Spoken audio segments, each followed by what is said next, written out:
నమస్తే, welcome to current affairs light YouTube channel. ఇవాళ మన క్లాసులో రీసెంట్ గా జరిగినటువంటి కరెంట్ అఫైర్స్ లో ఇంపార్టెంట్ కాన్సెప్ట్ నేర్చుకుందామండి. మీకు కనుక మా ఛానల్లో ఉన్నటువంటి వీడియోస్ అండ్ ఎక్స్ప్లెనేషన్ నచ్చినట్లయితే మా వీడియోస్ లైక్ చేయండి, షేర్ చేయండి అండ్ సబ్స్క్రైబ్ చేయండి. Welcome to current affairs light YouTube channel. So ఇవాళ మన కాన్సెప్ట్ వచ్చేసి ఏషియా పసిఫిక్ ఫోరం. అసలు ఎందుకు న్యూస్ లో వచ్చిందంటే, రీసెంట్ గా మన రాష్ట్రపతి అయినటువంటి ద్రౌపది ముర్ము గారు ఏషియా పసిఫిక్ ఫోరం కి సంబంధించినటువంటి మీటింగ్ ని ఇనాగ్రేట్ చేశారు. సో అసలు ఏంటి మీటింగ్ అంటే, సాధారణమైనటువంటి జనరల్ మీటింగ్ అన్నమాట. ఏషియన్ పసిఫిక్ ఫోరం మీటింగ్ కి సంబంధించినటువంటి సాధారణ వార్షిక మీటింగ్ అండ్ ద్వైవార్షికమైనటువంటి 2 సంవత్సరాలకు ఒకసారి వచ్చేటువంటి ద్వైవార్షికమైనటువంటి కాన్ఫరెన్స్ ఒకటి.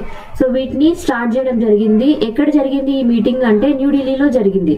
సో హ్యూమన్ రైట్స్ కి సంబంధించినటువంటి ఒక విభాగమే ఏషియా పసిఫిక్ ఫోరం. ఈ మీటింగ్ అనేది న్యూఢిల్లీలో ఈ మధ్య కాలంలో జరిగింది.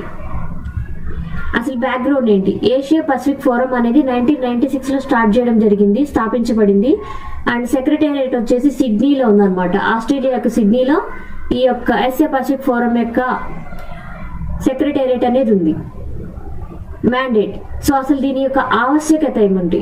So national human rights institutions అనేవి ఏ విధంగా వర్క్ చేయాలి అండ్ దీని యొక్క రూల్స్ అండ్ రెగ్యులేషన్స్ ఏంటి అని తెలియచేయడానికి ఉన్నటువంటి ఒక ప్రత్యేకమైనటువంటి విభాగమే ఏషియా పసిఫిక్ ఫోరం అన్నమాట.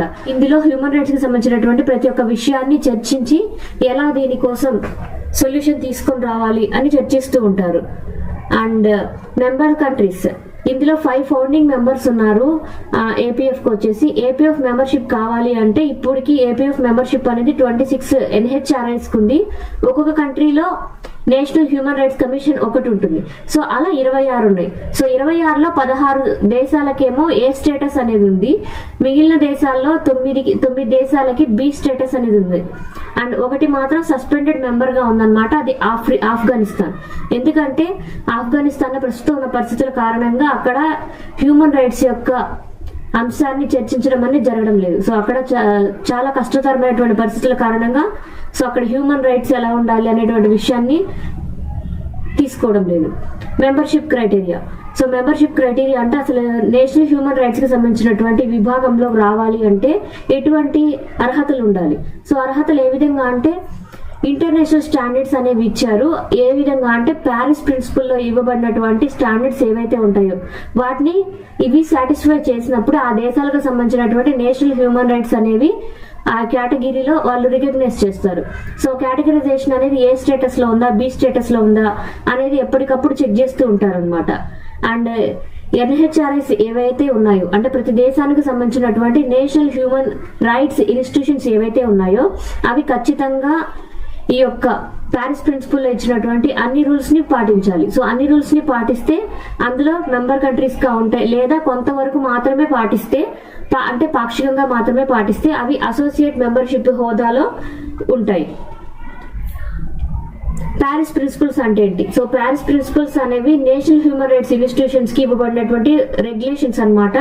ఒక సెట్ ఆఫ్ రూల్స్ అనేవి ఇవ్వబడతాయి. సో ఇందులో ఏ విధమైనటువంటి రూల్స్ ఇచ్చారో దాని ప్రకారమే ఈ ప్రతి దేశంలో ఉన్నటువంటి నేషనల్ హ్యూమన్ రైట్స్ ఇన్స్టిట్యూషన్స్ ఏవైతే ఉంటాయో అవన్నీ ఆ విధంగానే వర్క్ చేయవలసి ఉంటుంది. అండ్ ఇక్కడ ఈ యొక్క నేషనల్ హ్యూమన్ రైట్స్ మిషన్ కి సంబంధించినటువంటి అన్ని అంశాలు కూడా వియన్నా వరల్డ్ కాన్ఫరెన్స్ లో ఇచ్చినటువంటి human rights and UN general assembly యొక్క రూల్స్ అండ్ రెగ్యులేషన్స్ రెండింటి ద్వారా ఆమోదించబడ్డాయి. సో ఎప్పుడు ఇచ్చారంటే 1993లో ఇవ్వడం జరిగింది.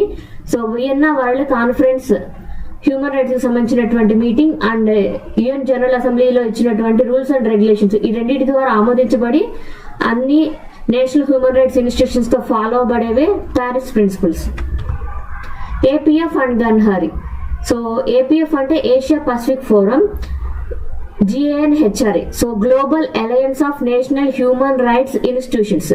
Global alliance of national human rights institutions అంటే ప్రతి దేశంలో ఉన్నటువంటి నేషనల్ హ్యూమన్ రైట్స్ ఇన్స్టిట్యూషన్స్ ఏవైతే ఉంటాయో వాటి యొక్క సంయుక్త విభాగం. సో అందులోనే ఒక పార్ట్ ఏంటంటే ఏషియా పసిఫిక్ ఫోరం అనేది global alliance of national human rights యొక్క ఇన్స్టిట్యూషన్స్ యొక్క ఒక విభాగం. సో దాంతో పాటు ఇంకా 3 విభాగాలు ఉన్నాయి. సో ఏషియా పరంగా మొత్తం ఏషియా మీద ఉన్నటువంటి ఒక విభాగమే ఏషియా పసిఫిక్ ఫోరం అన్నమాట. సో మిగిలిన 3 విభాగాలు ఏంటంటే network of Africans, national human rights institutions, ఇది ఆఫ్రికా ఖండానికి సంబంధించింది. European network of national human rights institutions, ఇది యూరోపియన్ ఖండానికి సంబంధించింది. Network of national institutions in the Americas, so అమెరికాకు సంబంధించినటువంటి హ్యూమన్ రైట్స్ ఇన్స్టిట్యూషన్స్ ఏవైతే ఉంటాయో వాటన్నిటిలో ఉండేటువంటి విభాగమే network of national institutions in the Americas. So general గా అసలు ఏపీఎఫ్ ఏదైతే ఉందో ఏషియా పసిఫిక్ ఫోరం, అందులో అక్రిడియేషన్ అనేది ఏ విధంగా ఉంటుందంటే ఎయిదర్ ఏ స్టేటస్ అనైనా ఉంటుంది లేదా బి స్టేటస్ అనైనా ఉంటుంది. సో ప్యారిస్ ప్రిన్సిపల్ ఇచ్చినటువంటి ప్రతి ఒక్క రూల్స్ అండ్ రెగ్యులేషన్ ని గనక ఫాలో అయితే ఆ దేశానికి ఇచ్చేటువంటి రికగ్నిషన్ ఏంటంటే ఏ స్టేటస్, లేదా కొన్ని రూల్స్ అండ్ రెగ్యులేషన్స్ మాత్రమే ఫాలో అవుతుంటే ఆ దేశం యొక్క నేషనల్ హ్యూమన్ రైట్స్ ఇన్స్టిట్యూషన్స్ కి ఇచ్చేటువంటి అక్రిడియేషన్ అనేది బి స్టేటస్ గా ఉంటుంది. సో కంప్లీట్ గా రూల్స్ ఫాలో అయిన దేశానికి ఏ స్టేటస్ హోదా ఉంటుంది, కొన్ని రూల్స్ మాత్రమే ఫాలో అయిన దేశానికి బి స్టేటస్ హోదా అనేది ఉంటుంది. So global alliance of national human rights institutions అంటే ఏంటి? సో గ్లోబల్ అలయన్స్ అని చెప్పాం. సో గ్లోబల్ అలయన్స్ అన్నప్పుడు అర్థమైపోతుంది ప్రతి దేశంలో ఉన్నటువంటి నేషనల్ హ్యూమన్ రైట్స్ ఇన్స్టిట్యూషన్స్ యొక్క కంప్లీట్ డేటా అనేది గ్లోబల్ అలయన్స్ పరంగా అన్ని దేశాల యొక్క డేటా అనేది ఇక్కడ ఉంటుంది. సో ఇందులో ఏంటంటే ఇంటర్నేషనల్ కోఆర్డినేషన్ ఉంటుంది. ప్రతి దేశంలో ఉన్నటువంటి పరిస్థితులు ఏ విధంగా ఉన్నాయి, అక్కడ హ్యూమన్ రైట్స్ ఏ విధంగా ఉన్నాయి, అంటే అక్కడ ఉన్నటువంటి జనాభా ఏ విధంగా ఉన్నారు, అండ్ వాళ్ళకి సంబంధించినటువంటి ప్రొటెక్షన్ అండ్ ప్రమోషన్, వాళ్ళ రక్షణ అండ్ వాళ్ళ యొక్క జీవన విధానం ఏ విధంగా ఉంది, అండ్ హ్యూమన్ రైట్స్ ఏ విధంగా ఉన్నాయి, అన్ని అంశాల మీద ఎప్పటికప్పుడు చర్చించేటువంటి ఒక వేదికే global alliance of national human rights institutions. So ఈ యొక్క గ్లోబల్ అలయన్స్ లో ఏ విధమైనటువంటి ఉంటాయంటే ప్రతి దేశంలో ఉన్నటువంటి నేషనల్ హ్యూమన్ రైట్స్ ఇన్స్టిట్యూషన్స్ అన్నిటినీ కూడా సంయుక్తంగా ఇందులో భాగస్తులుగా ఉంటారు. అండ్ ఇది ఒక నాన్ ప్రాఫిట్ ఎంటిటీ అన్నమాట. అండ్ ఏ విధంగా ఏర్పడిందంటే స్విస్ లా యొక్క ఆధీనంలో ఈ యొక్క global alliance of national human rights institutions అనేవి ఏర్పడ్డాయి. సో స్విస్ లాకి సంబంధించినటువంటి రూల్స్ ను కూడా ఇది పాటిస్తుంది అనమాట. అండ్ ఇది ఒక నాన్ ప్రాఫిట్ ఎంటిటీ.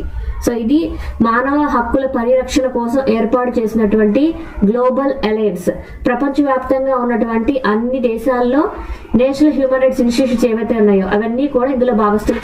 గర్నాడ్స్, సో గర్నాడ్స్ అనేది ఒక కొత్త రకమైనటువంటి చేప అన్నమాట. సో ఇది ఎక్కడ కనిపించింది అంటే బెంగాల్ కు చెందినటువంటి దిగా హార్బర్ లో ఈ యొక్క గర్నాడ్స్ అనే రకమైనటువంటి కొత్త రకమైనటువంటి చేప రకం అనేది కనిపించింది. అసలు ఏంటి ఈ యొక్క రకం అంటే గర్నాడ్స్. సో గర్నాడ్స్ ని ఇప్పుడు జూలాజికల్ సర్వే ఆఫ్ ఇండియా వారు ఒక ప్రత్యేకమైనటువంటి కేటగిరీలోకి తీసుకొచ్చారనమాట. ఇది జనరల్ గా అయితే డీప్ వాటర్ లో ఉంటుంది, సో ఎక్కువగా కనిపించదు అనమాట. కానీ డీప్ వాటర్ లో ఉండేటువంటి సముద్రపు రకమైనటువంటి చేప ఇది ఆరెంజ్ కలర్ లో ఉంటుంది. అండ్ ఇది ఒక ఇంపార్టెంట్ విషయం ఏంటంటే ఇది ఎక్కడ కనిపించింది, సో ఇక్కడ కనిపించింది అంటే దిగమోహన హార్బర్ లో కోస్ట్ తీరంలో అన్నమాట. దిగమోహన కోస్ట్ తీరంలో ఈ వెస్ట్ బెంగాల్ ఉన్నటువంటి ఈ తీరంలో ఈ చేప అనేది కనిపించింది. And gurnards are sea robins. Gurnards ని సీ రాబిన్స్ అని కూడా పిలుస్తారనమాట. ఈ స్పీషీస్ ఏదైతే ఉందో అది ట్రైగ్లిడే ఫ్యామిలీకి చెందింది. సో ట్రైగ్లిడే ఫ్యామిలీ అనేది సో ఒక రకమైనటువంటి కొత్త రకమైనటువంటి జాతి అనమాట గర్నాడ్స్ లోనే. అండ్ దీని యొక్క టైప్ ఏ విధంగా ఇచ్చారంటే దీన్ని నేమింగ్ ఏ విధంగా ఇచ్చారంటే పేటరీ గోట్రిగ్లా. సో పేటరీ గోట్రిగ్లా ఇంటర్మీడికా. సో ఇది ఒక ప్రత్యేకమైనటువంటి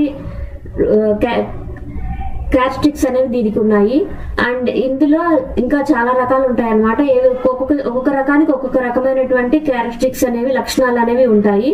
అండ్ ఇలాగే ఉండేటువంటి ఇంకో రకం ఏంటంటే పెట్రోగ్లోట్రికా హెమిస్టికా. సో ఇది కూడా ఒక రకమైనది. ఇప్పుడు కనిపించినటువంటి గర్నాడ్స్ రకం ఏదైతే ఉందో దాన్ని సీ రాబిన్స్ అంటాం.